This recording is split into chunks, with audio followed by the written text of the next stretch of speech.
since it is, after all, Women's History Month, and we are celebrating women, and is there something, I guess, in leadership to help women take their rightful place, or to have more confidence?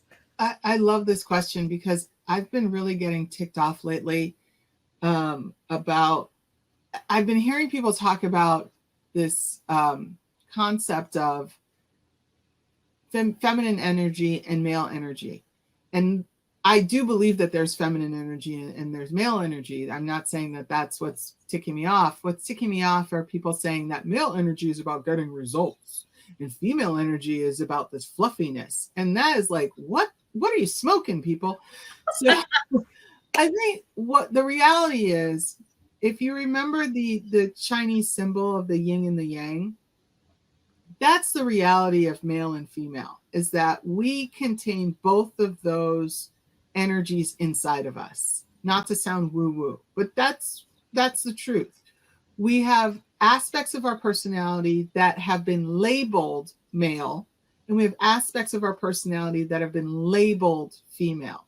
And I truly believe that those are just artificial labels. The truth of the matter is that when women lead, they lead in their whole self, because we haven't been conditioned to think that it's about a zero-sum game, and we have to trounce on the opposition. We've actually been sort of conditioned in a good way that it's about win-win, and it's about, how do I work with you? The problem is, and this happened when women entered the workplace, is that we were sort of told that we had to behave like men.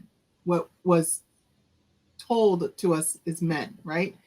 And that meant that we had to then kind of trounce on people and not bring our natural inclination to collaborate and to work with each other and to win with each other. And what's also happened with that is that then women thought, well, I had to struggle so hard to get to this position. They sort of left behind other women, which is such a shame. And so what I want to have happen this month of Women's History Month is that women can sort of take back the ownership of, we as women need to support each other. We need to look around the room, and if there's not another woman in that room, we need to figure out a way to get another woman into that room, because it's not a zero-sum game. It's not about if I have a seat at the table, it means that if I bring someone else, I lose my seat. No, it just means I now bring another chair to that table. It's not about taking away seats at that table. It's about, how do I make that table bigger so that other people get to sit at that table? And I think as women, we need to start bringing this back and owning the fact that we are responsible for making sure we're not the only person at the table, that there are other people that look like us, other people that have the experiences that we have and have different experiences from us.